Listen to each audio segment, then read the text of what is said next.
In the wake of Big Brother Season 27's finale, runner-up Vince Panaro confronts new complications in his personal life even as he publicly re-emerges. He was recently photographed joyfully driving a friend's vintage red Camaro, a moment of levity amid ongoing tension over his romantic status with longtime girlfriend Kelsey and his intimate on-air involvement with housemate Morgan Pope. While the Camaro ride offered a brief visual respite, the underlying personal drama continues to evolve, raising questions about honesty, reconciliation, and public perception. These photos and videos were published by The Sun. Bold reunion with Kelsey and where the relationship stands. Upon returning to Los Angeles, Panaro reunited with Kelsey on September 30th in what sources described as a somber and emotionally fraught meeting. The pair ran errands, visited a cafe in Malibu, and conversed with little visible affection. He only learned about Kelsey's decision to break up via a fellow contestant on the live finale stage, after having been isolated from news of the outside world during the show. Kelsey reportedly ended the relationship in response to Vince's increasingly intimate behavior toward Morgan Pope during the season, including sharing a bed, whispering sweet words, and engaging in close physical contact. Although they met face-to-face again, sources suggest that reconciliation will demand considerable effort, with Kelsey's trust needing to be rebuilt from scratch. The vintage car moment and public distraction. Just days after that tense reunion, Panaro accepted an offer to test drive a friend's vintage red Camaro. Photographs captured him grinning as he climbed behind the wheel, appearing momentarily carefree despite the surrounding turbulence in his personal life. He and his parents admired the classic car prior to the drive, signaling that the moment was partly escapism and partly public relations, a visual buffer to counteract the swirl of negative media attention. The juxtaposition of lightheartedness, driving a beautiful vintage car, with the weight of personal scandal underscores the tension between maintaining a public image and dealing with raw emotional fallout. Morgan Pope, betrayal claims, and future paths. Morgan Pope, who shared a highly scrutinized showmance with Vince inside the Big Brother house, now accuses him of misleading her about the status of his outside relationship. She reportedly feels betrayed by revelations of Kelsey's prior existence and by the discrepancy between what Vince presented to her and what he withheld. Meanwhile, she is capitalizing on her heightened visibility. Sources claim she has already received offers to appear on reality series such as The Challenge and The Traitors, as well as invitations from Beauty and Fitness. Despite mounting tension, neither Kelsey nor Morgan has definitively closed the door, and Vince's decisions in the coming days may determine which path he pursues: repair, severance, or something in between. Big Brother 27-foot winner Ashley Hollis is open to an all-winner season, so she can get a better edit. The things that shocked me the most were probably Ava, Riley, and definitely Vince, she tells the Wrap of seeing what she missed on. Vince Panaro, Ashley Hollis, and Morgan Pope at the Big Brother 27 finale, Matthew Taplinger/CBS.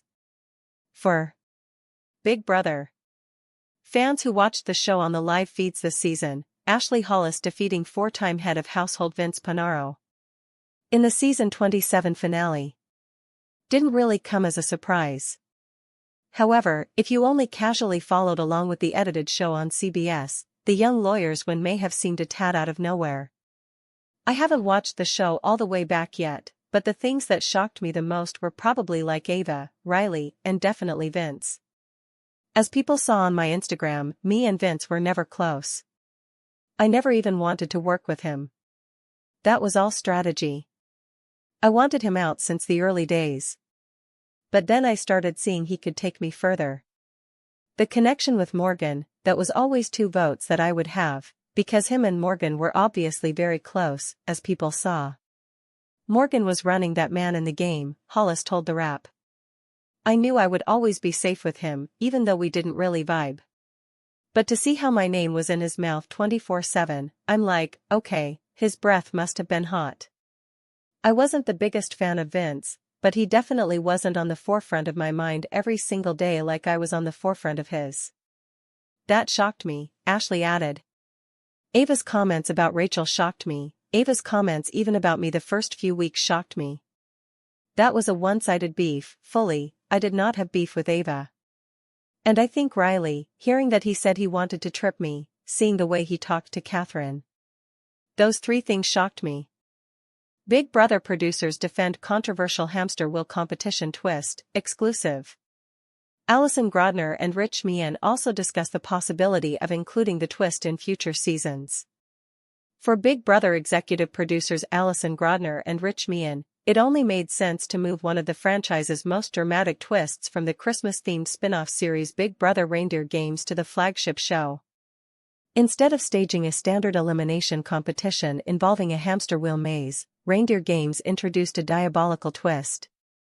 The first player taking it on would be eliminated if they could not finish it in under 5 minutes and 30 seconds.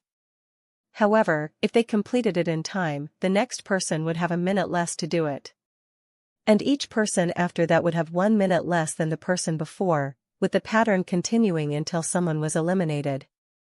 The drama reached its apex when Brittany Haynes shockingly solved the maze in 3 minutes and 30 seconds and then chose Danielle Reyes to go next, even though Taylor Hale was volunteering. Danielle was eliminated, and the conflict between the two carried over all the way into their appearance on The Traitors. The hamster wheel concept was praised by fans and turned Reindeer Games into must-see TV. What could possibly go wrong with bringing the same twist onto the flagship series, one in which players are voted out instead of eliminated solely through competitions? The hamster wheel chain competition popped up on day 60 of Big Brother season 27 as part of the White Locust twist and once again made for undeniably riveting television, but this time, the fan reaction was something else: outrage. "Oh, it was peak," says Grodner of the viewer indignation. The source of that indignation stemmed from 2 sources: the fact that the person eliminated was evicted without any sort of vote, or veto, and that the person who was eliminated was none other than Iconica herself, fan favorite Rachel Riley. Grodner and Meehan spoke to Entertainment Weekly about the controversial twist, and the producers pushed back at the suggestion that Rachel was eliminated by a purely athletic competition that ignored social and strategic gameplay. "I think that's off base," says Grodner. "There absolutely was a social element to this. In Reindeer Games as well. Remember, not everyone was going to go into that wheel. So your relationships and where you stood in the hierarchy of things and your threat level and the way that you worked in those 10 minutes and jockeyed for position were key." Grodner points to how the eventual season winner approached the chain, taking a completely different tack than Rachel. "Look at Ashley. Ashley was part of that same alliance that Rachel was in, but yet no one said to put her in the wheel. Why was that? I think that the way that you worked those intervals was critical in terms of your survival during the White Locust twist. So I do think there's a social element." Meehan concurs. It was absolutely built to be social and strategic as well as competitive. He also argues that diluting the stakes of the hamster wheel for regular Big Brother would have taken everything out of what made the competition so great to begin with. People loved it on Reindeer Games, right? It was an amazing moment. And the reason why we were like, well, it can never really live in Big Brother, is because what made it so great was the stakes. If it was the hamster wheel and it was just the nominees, it would just be another version of Big Brother. And I know people were clamoring for those higher stakes, and a lot of people really did enjoy it.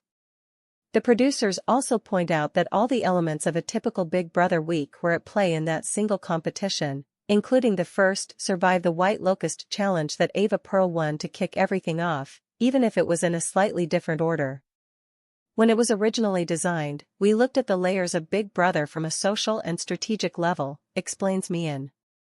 And if you look at a week of old-school pre-blockbuster Big Brother, you had an HOH competition that you could save yourself, and you had a veto competition that you could save yourself. And then you had the vote at the end where you could save yourself. Meehan says they then incorporated all of those elements into the White Locust twist. So when we looked at this we're like, well, the initial challenge is kind of like an HOH, you can save yourself.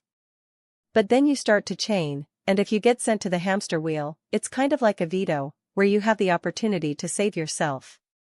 Now, the big difference is instead of saving yourself with a vote after, you have to save yourself with a vote before. So you have to strategically and socially figure out how you're going to play that to determine whether you're going into the wheel with enough time, or whether you're going to avoid going into the wheel. So the social and strategic element precedes it versus happening after. You still had two chances to save yourself, Mian notes, and you still had a social, strategic component. It just was in a different order. So in our mind, it's different, it's dramatic, but also, everyone went into that night with the same rules. Ultimately, fairness is everyone playing by the same rules, and they were all playing by the same rules.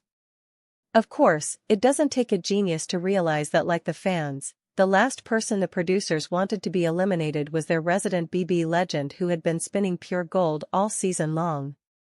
No one wanted her to leave that night, Grodner says emphatically.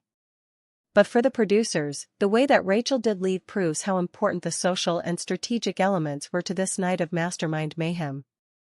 It was interesting because Rachel single-mindedly needed to get on that wheel, says Grodner. In her mind, that was the strategic move for her. Ultimately, could she have avoided it? You know, it is possible. She had other allies that could have gone up in her place. It's her own ally that put her in the wheel. Allies that took a much different approach to the situation. Ashley won the game, Mian notes. She clearly sat down saying, I do not want any part of that, and I'm going to do everything to not play. While fans and producers alike were bummed to lose Rachel, who had remarkably never touched the nomination block in 60 days, even as the season's biggest threat, the powers that be map the season out in advance and then watch it play out, regardless of who may be at risk. We design all the creative far before the season, notes Mian. This wasn't just thrown in. The White Locust was on the schedule before Rachel was even cast on the show. So yes, we knew going in that there's a chance you're going to lose whoever is there that night. But we set the game up, and then you let them play it. We're not going to suddenly go, well, this could happen, so let's not do that. And even with the angry fan reaction, Grodner says she received death threats over the twist. The fact that the fanbase is still that invested in the outcome ultimately bodes well for the franchise. In season 27 of a show, if you can generate that much conversation and that much buzz, Mian says, letting the thought trail off.